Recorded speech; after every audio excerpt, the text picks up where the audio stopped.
1000 مہینوں سے بہتر رات۔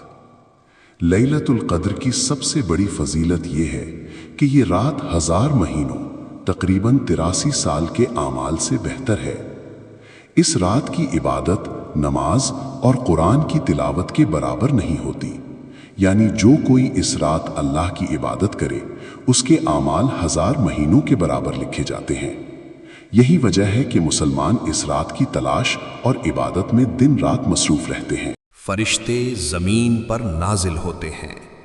اس رات فرشتے اور روح القدس زمین پر نازل ہوتے ہیں اور اللہ کے حکم سے ہر نیک بندے پر برکتیں اور سلامتی کا نزول ہوتا ہے۔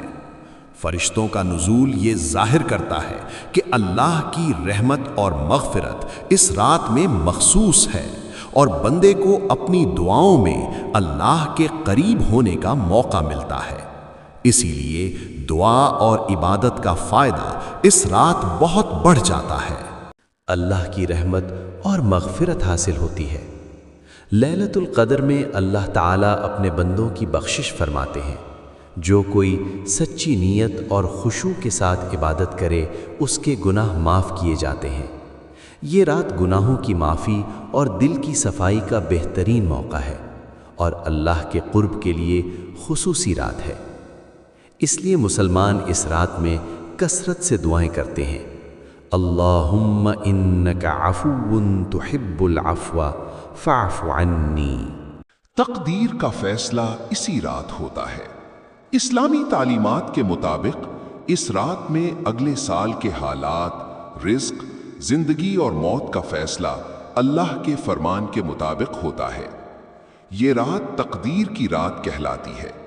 اس لیے مومن عبادت اور دعا کے ذریعے اللہ کی مرضی میں اپنی بھلائی اور برکت کے لیے دعا کرتا ہے۔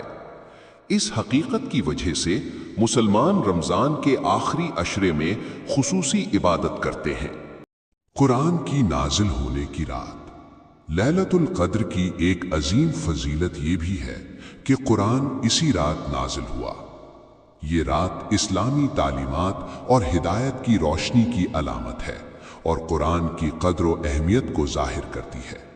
اس رات قرآن کی تلاوت اور اس پر غور و فکر کرنے کا بہت بڑا اجر ہے اور دل و دماغ کو سکون اور ہدایت ملتی ہے۔